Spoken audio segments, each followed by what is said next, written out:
세상에는 우리가 이해할 수 없는 것들이 존재합니다.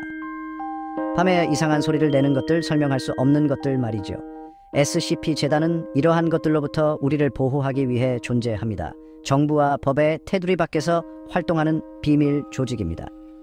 재단의 임무는 간단합니다. 확보, 격리, 보호. 변칙 개체를 찾고 연구하고 격리합니다.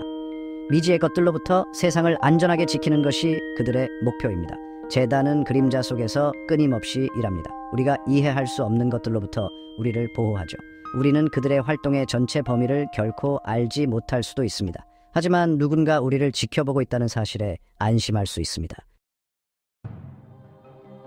SCP, 즉 특수격리 절차는 재단 업무의 핵심입니다. SCP는 무엇이든 될 수 있습니다. 이상한 물체, 생물, 장소, 현상 등 자연의 법칙을 어기는 모든 것, 정상성을 위협하는 모든 것이죠. 각 SCP는 고유하며 각각의 격리 절차가 필요합니다. 재단은 각각의 변칙 개체를 꼼꼼하게 기록하고 그 특성을 연구하고 약점을 파악하여 격리합니다. 비교적 무해한 SCP도 있고 엄청나게 위험한 SCP도 있습니다. 하지만 모두 우리 세계를 혼란에 빠뜨릴 가능성이 있습니다. 재단의 임무는 그런 일이 일어나지 않도록 하는 것입니다.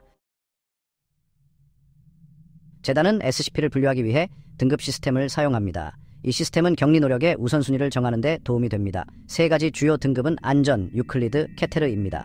안전 등급 SCP는 일반적으로 잘 이해되어 있으며 안정적으로 격리할 수 있고 적절하게 취급하면 위험이 최소화됩니다.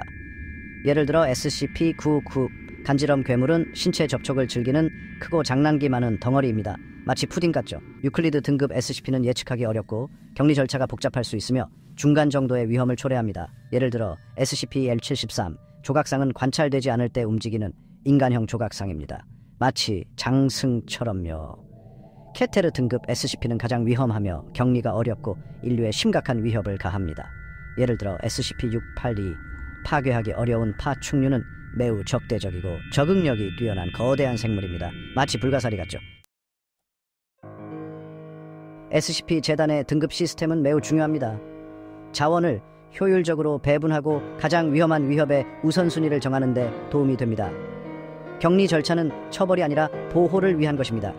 미지의 것들로부터 인류를 보호하고 변칙 개체 자체를 착취나 피해로부터 보호하는 것이죠. 재단의 업무는 위험하고 보통 감사를 받지 못하지만 필수적입니다. 그들은 침묵하는 수호자, 보이지 않는 보호자입니다. 마치 우리 전래동화에 나오는 도깨비처럼 말이죠. 상상할 수 없는 위험으로 가득한 세계와 우리 사이에 서 있는 존재입니다. 그리고 우리는 그들에게 감사해야 합니다.